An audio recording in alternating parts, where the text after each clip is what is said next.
Thank you for joining us this beautiful Sunday morning.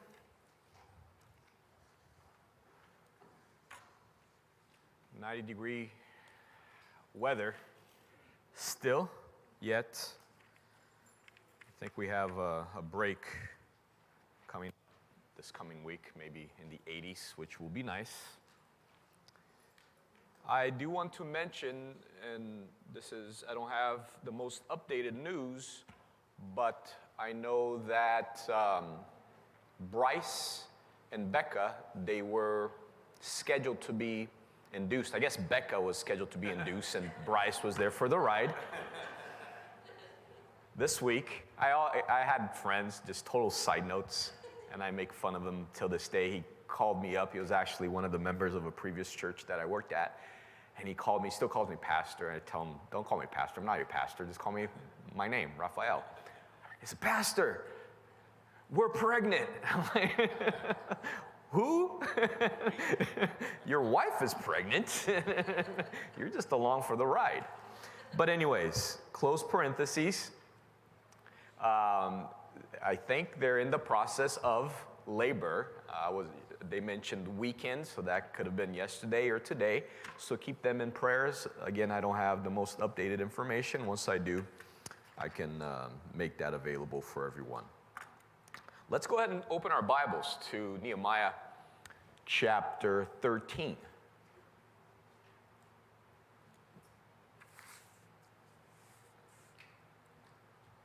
Nehemiah chapter 13, and today we will cover verses 4 to verse 14. And we are in the home stretch here. And it would have been so nice to end in chapter 12. And I don't say that because I want this book to end, but it was such a positive note. And it's not that we haven't gone through the struggles as far as witnessing what they had to endure. It wasn't a perfect or positive story all the way through. So we've gone through some ups and downs, but it would have been so nice to end on a high note. Chapter 12, the end of chapter 12 would have been that high note. Yet we have a chapter 13. And in some regards, I really do appreciate that because, again, knowing and understanding that this is all orchestrated by God, the Holy Spirit, that he felt inclined to be very frank about the story, even the downside and the negative aspects of the story. I think it just goes to show how trustworthy the Bible is. Because if not, then you would just have a bunch of stories with happy endings, talking about perfect people that have no issues whatsoever. It will be probably a little frustrating for us sinners. But again, it just goes to show how real and how trustworthy the Bible is. The fact that we do have a chapter 13, which is somewhat of a downer, but that's life, right? We're going to have an upper in heaven. But prior to that, the life is full of ups and downs, and many downs, maybe even more downs than up this side of heaven. So let's just go ahead and read through it, and then we'll make some notes and comment on the content that we have here, starting from verse 4. And it says, "Now before this, Eliashib the priest, having authority over the storerooms of the house of God, was allied with Tobiah. And he had prepared for him a large room where previously they had stored the grain offerings, the frankincense, the articles, the tithes of grain, the new wine and oil, which were commanded to be given to the Levites and singers and gatekeepers, and the offerings for the priests. But during all this, I was not in Jerusalem, for in the 32nd year of Artaxerxes, king of Babylon, I had returned to the king. Then after certain days, I obtained leave from the king, and I came to Jerusalem and discovered the evil that Eliashib had done for Tobiah in preparing a room for him in the courts of the house of God." Verse 8. "And it grieved me bitterly. Therefore I threw all the household goods of Tobiah out of the room. Then I commanded them to cleanse the rooms, and I brought back into them the articles of the house of God with the grain offering and the frankincense. I also realized that the portions of the Levites had not been given them, for each of the Levites and the singers who did the work had gone back to his field. So I contended with the rulers and said, "Why is the house of God forsaken?" And I gathered them together and set them in their place. Then all Judah brought the tithes of the grain and the new wine, the oil, to the storehouse, and I appointed as treasurers over the storehouse Shelemiah the priest and Zadok the scribe, and of the Levites Pedaiah, and the next to them was Hanan the son of Zakur, the son of Mattaniah, for they were considered faithful, and their task was to distribute to their brethren. Remember me, O my God, concerning this, and do not wipe out my good deeds that I have done for the house of God and for its service. So here, once again, a little bit of a downer, if you will, because chapter 12 and even the beginning of chapter 13, it was a high note. They were celebrating, they were dedicating this huge project that took, almost a century. But now we see this story of issues that were happening. And it's interesting because verse 4, it says, now before this. Before what? Before what we saw in the beginning of chapter 13. What did we see in the beginning of chapter 13? We saw that they read the law, and in the law they found that there were a couple of nations that they were not supposed to allow into this relationship, into the assembly of God, namely the Ammonites and the Moabites. So that was the information that we had in the beginning of chapter 13. But before this, all of this stuff occurs. So again, there's an intention here. And we're not even going in chronological order, because now they're going back in time to be very clear and frank that issues were happening. Also pertaining to timeline, it's important for us to make a note of this just to get kind of situated historically. Nehemiah's tenure was about 10 to 12 years. 12 years is more precise, as this governor, as this person who was managing this building project, but not only the walls, but the actual building or rebuilding of the people, the society, right? And then at a particular time, he was called back to go to his day job, his original line of work. He was the cupbearer to the king. So he had to go back. And all of this stuff happened during this time that he was absent. So for a 12-year period, most likely, he was there doing his thing, and things, were happening. The wall was built pretty quickly within that time frame, a couple of months, and then all the other time was just spent to try to rebuild this city, rebuild this people, these all of the religious structures that had not been that they had not been a part of for a very long time because of the exile. So all of that was being done during this period of time. Now he leaves and things start to break down.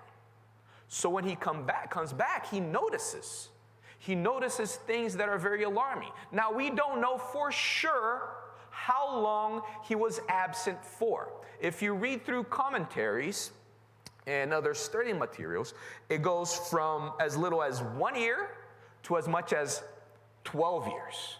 So that's a pretty, huge span of time. And usually when you have that disparity, it means that no one really knows for sure. And when no one really knows for sure, I usually pick a middle ground. So let's say more or less 6 years. Sounds like a good time frame for us to think of as far as his absence. Not too long, but long enough for all this to kind of be happening. So when Nehemiah comes back, he notices something very alarming. Namely, he notices something that happened with Tobiah. Now, Tobiah is a key figure in this story because he was one of the primary enemies of not only Nehemiah, but the entire building project. And what Nehemiah noticed is that Tobiah, out of all of the people, he was living in the temple courts. Now wrap your mind around this. Everything was done. Nehemiah had to leave, but hopefully he left it in good hands, right? Eliashib was the high priest, so the primary leader in Nehemiah's absence, and other people there were all sort of organized just to maintain that which Nehemiah had built and done throughout, over a decade. And now he comes back, and one of these primary enemies of not only him personally, but of the actual building project, now he is living in God's house. Now, not in the actual temple. He wasn't there, ripping down the curtains of the holies of holies because he didn't like the color of it. No one really went in there except the high priest in very particular times. But the temple was broader than the actual structure of the holies of holies and the holy place. There were courtrooms and there were other areas that were considered the temple. And Tobiah had moved into one of these rooms. The particular room that he moved into was actually supposed to be used as a storeroom, in other words, to store holy things. Wrap your mind around this. Moved all of the holy things out, and it's stated here quite precisely that Tobiah, he was given, or it was prepared for him, a large room. Now, the reference of it being a large room, grammatically speaking, it might even suggest that they had to do a little remodeling, if you will. Tobiah was a very contemporary individual. He liked open concept living spaces. And how the temple was arranged, these little rooms, they were there just for storage, right? It was an important part of how the temple functioned, but they were storage spaces, essentially, for holy things, but they weren't meant to be lived in. So when it is stated here that it was prepared for him a large room, it is likely that they did some remodeling, taking down some walls of the temple for the sake of having Tobiah live in that place. Some more information about Tobiah. Not only was Tobiah this nemesis within this story, his pedigree is also important. If you backtrack, so this I do want you to take a look at, all the way to chapter 2, we see the first reference of Tobiah. So in Nehemiah chapter 2,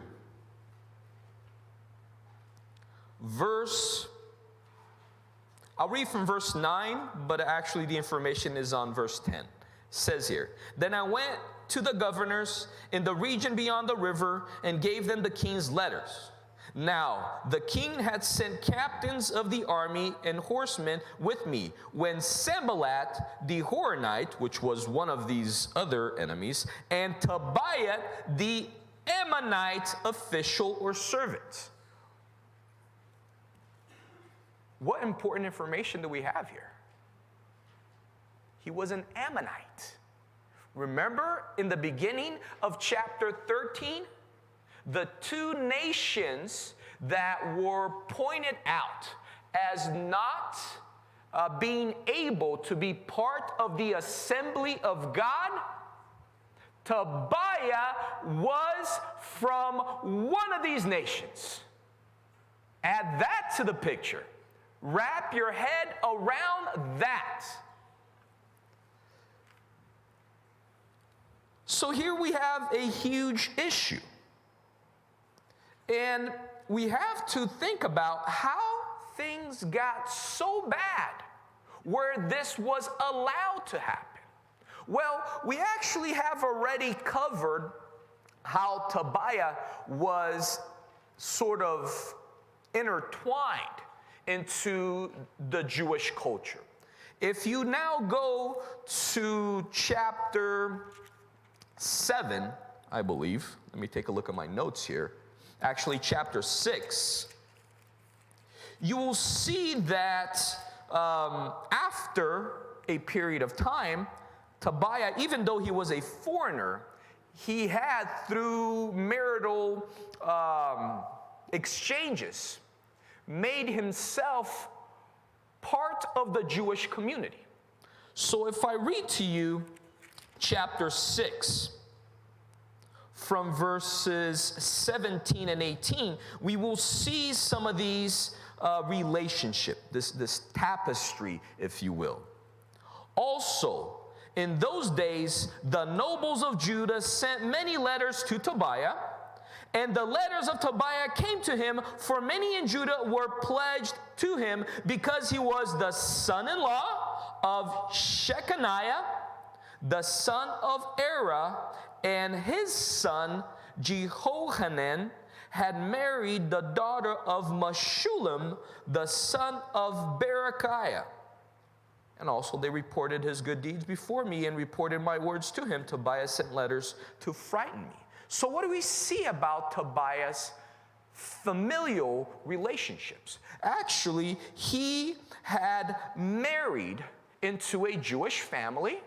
So this leader that is mentioned here, he married into that family, and he married his son into another Jewish family. And these individuals, they were actually nobles. They were high-ranking leaders. We see references of their name in previous parts of this story. So again, he was pretty much accepted into this community due to these marriages, due to these official marital relationships, even though him and his families, they were foreigners. Not only foreigners, they were from this nation that was not allowed to take part in this fellowship, in the assembly of God. So now we see more or less what is happening here and how these issues came to be. But now we also have to deal with another issue, the issue of Eliashib. Because it's one thing for you to say, okay, Tobiah was already kind of part of the Jewish community. There are people who were for him. There are people who were against him, many, Nehemiah being the main one. But now Nehemiah is gone, and maybe Tobiah is going to have a little bit more of a foothold into what is happening here. But it's a very other thing for you to say that now the high priest himself, who had authority over the temple to a degree, was allowing this to happen. Basically, the main leader in Nehemiah's absence was this high priest. Why would the high priest allow Tobiah to move into the temple? Well, we do have some clues. So now we will have to borrow some information from things that are to come, namely stuff that we're going to cover next week. But if you fast forward in chapter 13, on verse 28, look at what it says here. And one of the sons of Joiada, the son of Eliashib. So let's pause for a second. We have the name Eliashib here. We have the name Joiada. Joiada was the son of Eliashib. But the reference here is of the son of Joiada, which means that we're talking about who? the grandson of Eliashib. Now, high priests, usually you just kind of pass down that role unless God intervenes. So here we're talking about the next person and then the person after that if they were the firstborn. What happened? Was a son-in-law of Sanballat the Horonite, therefore I drove him from me. Who is Sanballat, the Horonite? Sanballat, the Horonite, was that other individual that was an enemy. And the interesting thing is that both Sanballat, the Horonite, and Tobiah, they were associates. Most of the time when you hear about one, you will hear about the other, specifically even in the same verse. So 6 times they are found in this story together within the same verse. Now that does not seem like a lot, but compare, for example, utilizing Nehemiah and Ezra together. You know how many times that is found? Twice. 2 times only are Nehemiah and Ezra put together within the same verse, but here we have close associates. And Eliashib, his grandson, married into the family of Tobias' closest associate. The plot thickens. Right? You can see how these things now may be developing. The reasons why Eliashib would allow such thing to occur. Now let's move forward. There are other issues that Nehemiah had to deal with. We're going to mention 2 of them today, and then next week we're going to follow that up with the remaining issues, a couple other ones that are documented here in this chapter. So again, the first one had to do with reforming this living arrangement within the temple. But another one had to do with reforming the support that was meant for the Levites. So let's take a look at verse 10 to verse 14 once more. I also realized that the portions for the Levites had not been given them. For each of the Levites and the singers who did not work had gone back to his field. So I contended with the rulers and said, why is the house of God forsaken? And I gathered them together and set them in their place. Let's stop right here. So in addition to finding out about Tobiah, as Nehemiah was making his rounds, and again, he was gone for a period of either 1 to 12 years. Let's split that in half. Let's say 6 years. A lot can change in that amount of time. So he was making his rounds. He was taking a look at how the wall was, how the temple was, how the people were, how the leaders were. And then as he is walking around the temple, he notices, look at that crack. Look, the stucco is falling off right there. The brick right there, it just needs to be repainted, refinished, redone. Flooring is kind of dirty.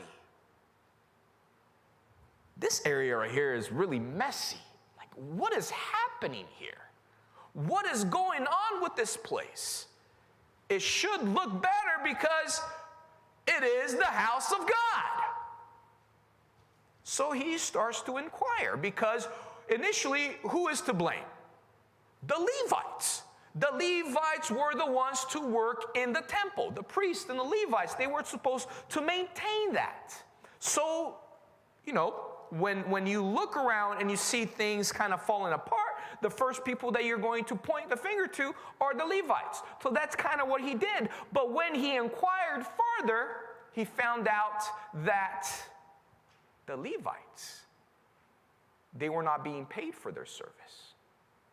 So let me point out a couple of things here. I also realized that the portion for the Levites had not been given them. for each of the Levites and the singers who did the work had gone back to his field. So in Nehemiah's absence, the tithes, the offerings that were mentioned in the previous chapter as part of the celebration, as part of this dedication of the temple and the wall and the whole building project. So all of that stuff that was being gathered faithfully in accordance to the law, now it's stopped. It's ceased. And part of that had to do with payments to support the Levites.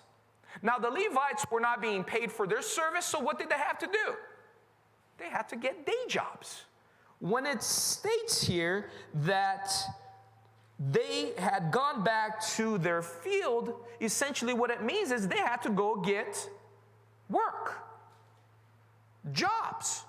Go back to, whatever other profession they might have been involved in, because they were not being paid. Now, obviously, here it not only affects the Levites, but as stated, it affects the whole structure. The people, the temple, the offerings. And what did Nehemiah do?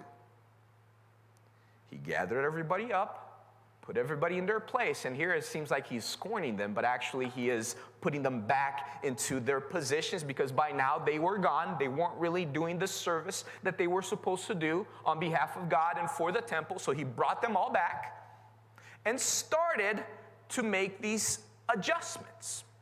Prior to this, in reference to Tobiah, what did he do? He cleansed the temple, almost similar to Jesus, what Jesus would do later on. Just throw everything out.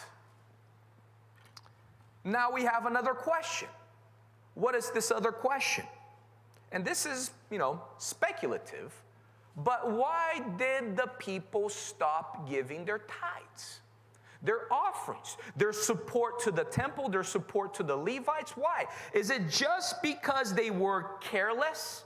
Is it just because Nehemiah was away and they wanted to take advantage of his absence? Possibly, potentially, but I actually think that there's more to this. Because if we go back to chapter 12, look at what is stated on verse 44. And again, this is the area that we read, that we saw when it was referenced that they were participating financially.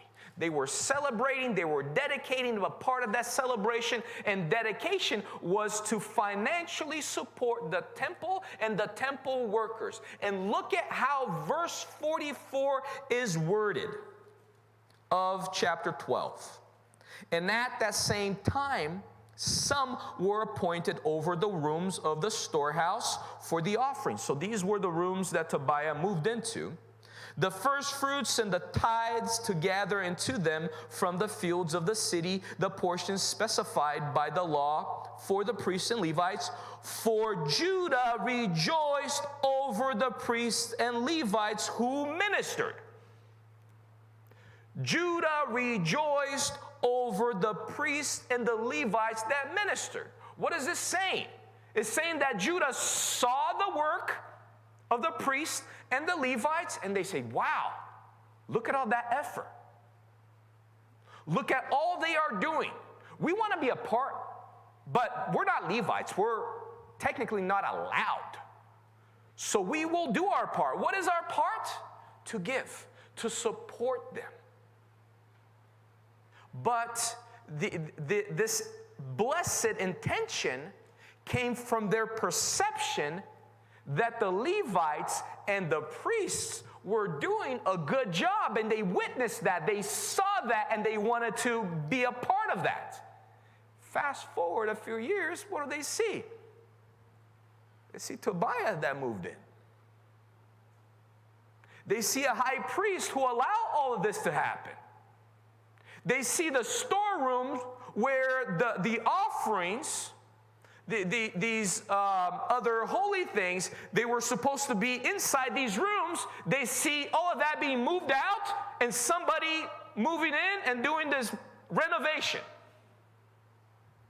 And again, speculation, but I believe that people started noticing, I don't know if I want to be a part of this. I don't know if I want to be as involved as I was before. Doesn't seem like it's something that I want to invest in. And the other reason why I notice that this is actually a strong possibility is when we see what Nehemiah did to fix this.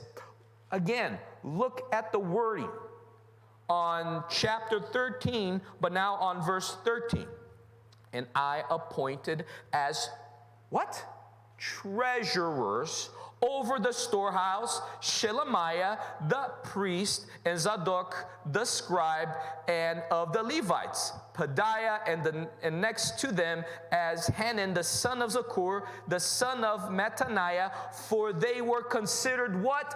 Faithful. What does that mean? That means that before them, there were people who were doing this type of job, but they were not faithful. They were not faithful in their duties.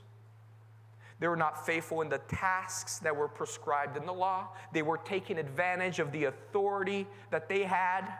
They were doing things that were not condoned. And then, quite possibly, potentially, the people looked at all of this and said, I don't want to invest in this. I don't want to be a part of this. This was nothing. This is nothing close to how it should be, how it was when Nehemiah was here. I'm just going to stop giving. Again, speculation, but I think it's a strong possibility that this is what was happening, at least partly, right? There are many reasons as to why people stop giving, but partly this can be one of them. So now, as we think about this portion of the story, and again, this is just kind of half of it. We'll see the other half, part 2, next week, regarding other things that needed to be addressed. A lot of this, in this section of this story, has to do with this idea of intermarriages. We begin the chapter by the reading of the law and the pointing out that these two nations were not supposed to be involved in the fellowship and in the assembly of God through marriage or otherwise. We will see that more specifically later in the chapter, so I'm not going to specifically focus on that because then I will have nothing to say next week. But I do want to mention something that is a little broader, a principle, if you will, pertaining to what is happening here. And I'm going to call this principle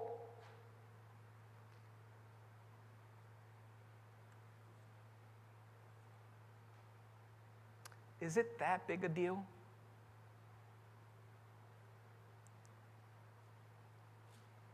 What's the worst that can happen? That's the principle that I want to cover. Is it that big a deal? And closely related to that, what's the worst that can happen? Now, why am I focusing on these two ideas? Oftentimes, when we read through Scripture, when we glean truth from the Bible, hopefully it addresses and it points to certain areas that need change in our lives. Specific things. Things that are literally spelled out. And just as often, we are tempted regarding whether or not we should make these changes. Whether these principles, these truths, whether they should be observed or ignored. Whether we should make certain compromises or abide by these truths. And these lists are almost endless, right? And sometimes it gets a little frustrating because it seems like there's so much there. And if you were to categorize them, certain things are pretty evident. They're obvious, right? I shouldn't murder anyone. There's a consensus, right? Yeah, I'm not going to kill anyone. But then if you go through the list, there are other elements of God's words or word that it's not as powerful. And it doesn't seem as important. And it doesn't seem like the consequences are going to be as severe. I'm not killing anyone. I'm not taking anyone's possession. I'm not hurting anyone except possibly me. Is it really that big a deal? What's the worst that can happen? Fill in the blank, because we all have those. We all have those principles that are kind of in a gray area of our life, and we know truth, but we also know applying truth oftentimes is challenging. And in those areas they're a little subtle, we tend to make these types of inner arguments.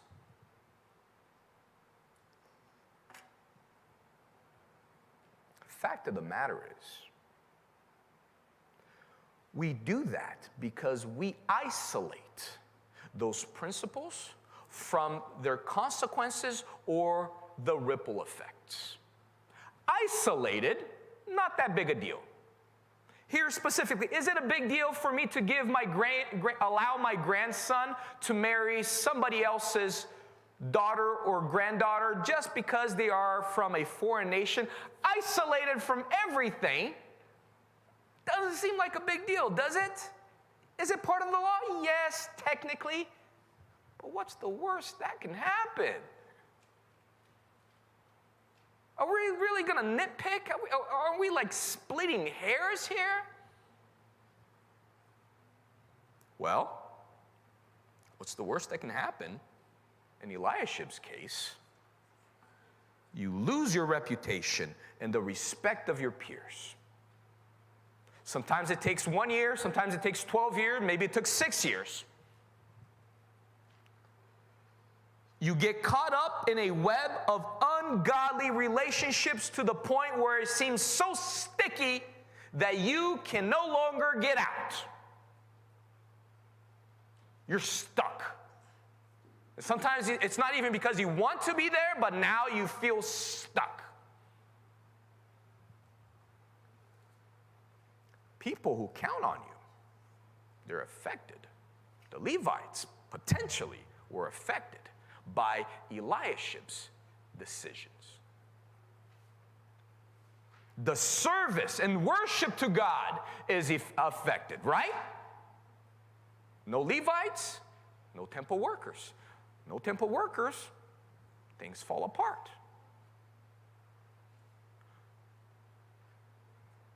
Look at all that can come out of a harmless decision.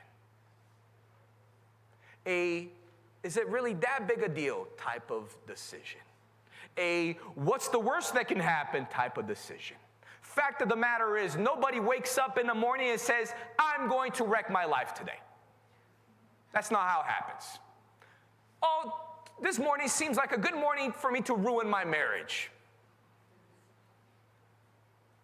For me to lose my job. For me to wreck my relationships. Nobody wakes up in the morning and does that. Does that happen? That happens all the time. And how does that happen? It is a long process.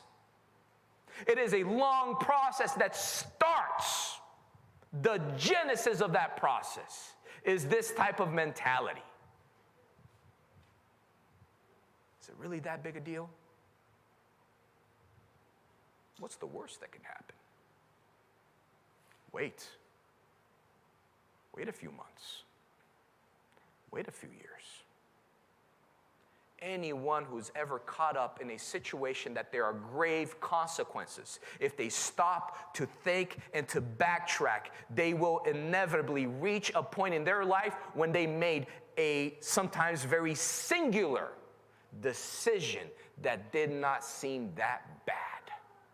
But from there on, there was a ripple effect, a domino effect that led to disastrous, horrible, horrifying consequences. So here we have a story of someone who made this bad decision at one point in time. Let us learn from his mistake. Let us not repeat his mistake. And when we are tempted to think in these terms, just try to put yourself into a time machine, and maybe even with God's help, perceive the ripple effects of decisions that we are making today that seem harmless, that seem like they're not a huge deal. Amen?